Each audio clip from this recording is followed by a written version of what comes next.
తల్లిదండ్రుల ఆస్తిలో ఆడపిల్ల కూడా వాట వస్తది. మరి ఇంకే తల్లిదండ్రుల దగ్గర ఏమిటి వాళ్ళ మంచి చెడు చూసుకోపోయావా? పెళ్లిగా గానీ మొగుడమ్మటి ఎందుకు పోయావు? పోతే రాదా? రాదు. మేమిష్టపడి ఏదో మంచితనం మీద మనమ్మాయి కదా నిస్తే వస్తది. ఎలా రాదో నేను చూస్తాను. నీ అక్క మన బంధం తెగిపోయినా ఇష్టమే. ఏమే సోదరి, మీ ఆయన వాళ్ళకి ఎంత ఆస్తి ఉంది? 10 ఎకరాలుంది. అన్నదమ్ములేరా? ఒక చెల్లుంది. మరి ఇంకేం మీ ఆడబిడ్డకి 5 ఎకరాలు రాసివు. అట్టెట్ట కుదిరిద్ది? మరి అది కుదరనప్పుడు ఇది ఎట్టా కుదిరిద్దే బద్మాషిదానా? అమ్మా చెల్లి ఏమైందమ్మా? నా తప్పు తెలుసుకున్నాను. నన్ను బ్రతికించన్నయ్యా. మరి బ్రతికించాక మళ్ళీ ఆస్తి అడగవుగా?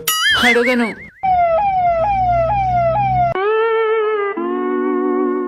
ఇప్పుడు ఎలా ఉందమ్మా? నీకు చాలా రుణపడి ఉంటానన్నయ్య. నువ్వే లేకపోతే ఇవాళ నేనేమైపోయేదాన్నో.